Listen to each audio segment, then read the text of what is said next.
Assalamualaikum warahmatullahi wabarakatuh. Saya Fani Mandawati, NPM 17, kelas akuntansi A. Di sini saya akan mempresentasikan hasil karya ilmiah saya. Judul karya ilmiah saya yaitu dampak perkuliahan daring terhadap pemahaman materi oleh mahasiswa akuntansi kelas A semester 2 UPN Veteran Jawa Timur. Bab pertama yakni pendahuluan. Yang pertama latar belakang. Yang menjadi latar belakang saya mengambil judul ini yaitu pada saat ini seluruh dunia bahkan Indonesia tengah menghadapi wabah pandemi akibat virus corona. Pandemi ini menimbulkan berbagai kepanikan, salah satunya di ranah pendidikan tinggi. Kampus harus meliburkan tenaga pendidik, dosen serta seluruh mahasiswanya. Perguruan tinggi baik negeri maupun swasta di Indonesia termasuk UPN Veteran Jawa Timur telah menutup perkuliahan tatap muka dan menggantinya menggunakan perkuliahan secara online ataupun daring. Perkuliahan daring ini menggunakan berbagai media, diantaranya aplikasi Zoom, Classroom, WhatsApp, serta Google Meet. Kemudian yang kedua, identifikasi masalah. Saya di sini mengusulkan dua masalah. Yang pertama, dampak perkuliahan daring terhadap pemahaman materi oleh mahasiswa. Kemudian yang kedua tentang keunggulan dan kelemahan kuliah daring. Yang ketiga, manfaat penelitian.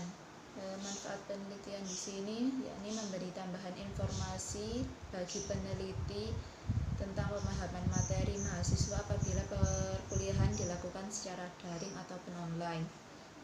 Yang keempat yakni tujuan.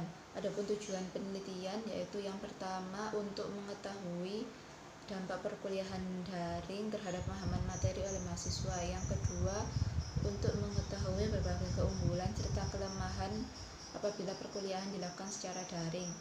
Yang ketiga, untuk meningkatkan kompetensi mahasiswa dalam menulis karya ilmiah. Dan yang keempat, untuk memenuhi tugas akhir karya ilmiah mata kuliah Bahasa Indonesia. Kemudian bab 2 tentang kajian teori. Di sini saya mengambil 3 poin. Yang pertama tentang pandemi, yang kedua COVID-19, dan yang ketiga tentang kuliah daring. Yang pertama, pandemi. Pandemi merupakan suatu wabah penyakit global.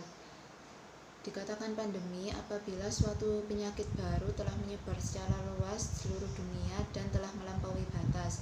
Kemudian yang kedua tentang COVID-19. COVID-19 atau virus corona merupakan suatu penyakit menular yang berasal dari hewan kemudian dapat menular ke manusia. Virus corona ini pertama kali ditemukan di Wuhan, Cina. Virus corona ini menimbulkan berbagai gejala pada tubuh, misalnya batuk, flu, kemudian demam tinggi, sakit tenggorokan hingga sesak napas. Hingga saat ini para ahli maupun ilmuwan belum ada yang menemukan vaksin untuk menyembuhkan virus ini. Kemudian yang ketiga tentang kuliah daring. Kuliah daring merupakan kuliah atau pembelajaran berbasis internet yang dimana pelajar atau mahasiswa dapat berinteraksi dengan guru serta dapat mengetahui materi untuk memperoleh dan memaknai pengetahuan serta mengembangkan diri melalui pengalaman belajar. Kemudian bab 3 tentang pembahasan. Di sini saya menggunakan metode penelitian analisis deskripsi kuantitatif dengan pengumpulan data melalui angket atau kuesioner Google Form yang saya sebar melalui smartphone ke teman-teman saya kelas A akuntansi semester 2 UPN Veteran Jawa Timur. Kemudian berdasarkan hasil penelitian diperoleh data bahwa tidak semua mahasiswa senang dengan adanya perkuliahan yang dilakukan secara online atau daring ini. Bahkan sebagian besar mahasiswa akuntansi kelas A menganggap bahwa perkuliahan daring ini kurang efektif dilakukan dikarenakan adanya berbagai kendala atau kesulitan ketika kuliah online berlangsung. Berbagai kendala tersebut dimulai dari jaringan atau kondisi internet yang tidak stabil. Hal ini dikarenakan setiap mahasiswa bertempat tinggal berbeda-beda sehingga koneksi internetnya juga berbeda. Kemudian perkuliahan daring ini menghabiskan kuota internet yang tidak sedikit sehingga mahasiswa sangat mengeluhkan hal ini dikarenakan ketika perkuliahan dilakukan secara online di rumah, mahasiswa tidak mendapatkan uang saku. Kemudian kurangnya pemahaman materi sangat menjadi kendala dalam perkuliahan online ini.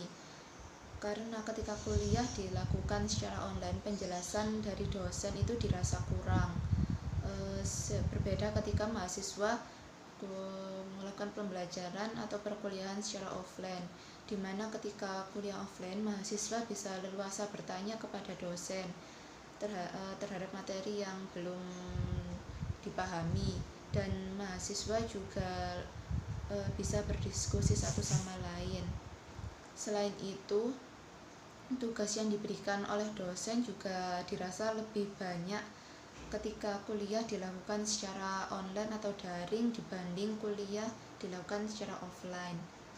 Deadline atau waktu pengumpulan tugas juga sangat singkat dan juga sangat cepat.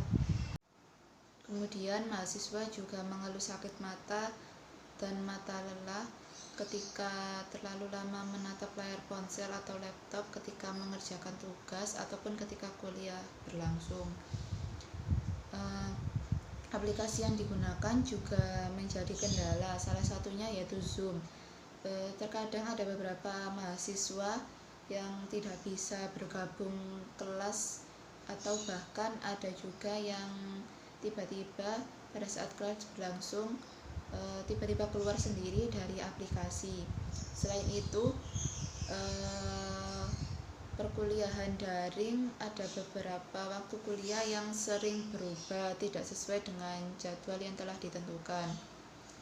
Kemudian agar mahasiswa lebih memahami materi yang diajarkan oleh dosen, ada solusi dari berbagai mahasiswa. Misalnya sebaiknya dosen mengirim file atau materi yang akan disampaikan sebelum perkuliahan berlangsung.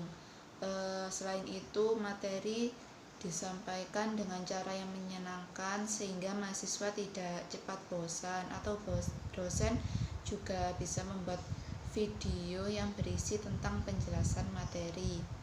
Kemudian ada keunggulan dan kelemahan kuliah daring. Yang pertama, keunggulan kuliah daring yaitu dosen dan mahasiswa menjadi lebih mengetahui dan lebih terampil atau mahir dalam menggunakan berbagai aplikasi baru. Kemudian yang kedua, kegiatan belajar terkesan lebih santai karena berada di rumah, lebih hemat waktu dan tenaga. Artinya mahasiswa atau dosen tidak perlu panas-panasan dan macet di jalan saat berjalan ke kampus ataupun pada saat pulang. Kemudian fleksibel dan dapat diakses dimanapun asalkan koneksi internet atau koneksi jaringannya stabil. Kemudian selain keunggulan ada berbagai kelemahan, yaitu yang pertama, ada mahasiswa atau sebagian mahasiswa yang merasa gaptek atau kurang paham pada saat menggunakan aplikasi. Kemudian yang kedua, terkendala koneksi internet. Yang ketiga, memerlukan kuota internet yang tidak sedikit. Dan yang keempat, kurang memahami materi yang diajarkan oleh dosen. Bab 4 yakni penutup. Kesimpulan dari penelitian yang telah saya lakukan yaitu pandemi virus corona telah melumpuhkan berbagai bidang, salah satunya di ranah pendidikan tinggi. Kegiatan perkuliahan harus dilakukan di rumah secara online atau daring. Ada berbagai kendala yang ditemui ketika perkuliahan dilakukan secara online atau daring ini, dimulai dari kurangnya pemahaman mahasiswa terhadap materi yang diajarkan, borosnya kuota internet, jaringan yang tidak stabil, dan lain sebagainya. Dengan adanya perkuliahan daring ini, mahasiswa dan dosen dapat lebih terampil dalam menggunakan berbagai aplikasi baru penunjang perkuliahan online. perkuliahan dapat dilakukan secara lebih santai. Kemudian saran saya, diharapkan mahasiswa dapat lebih semangat dan giat lagi dalam belajar, sehingga meskipun perkuliahan dilakukan secara online daring, mahasiswa lebih memahami materi yang diajarkan oleh dosen. Sekian presentasi kadar ilmiah saya. Apabila ada kurang lebihnya, saya mohon maaf. Wassalamualaikum warahmatullahi wabarakatuh.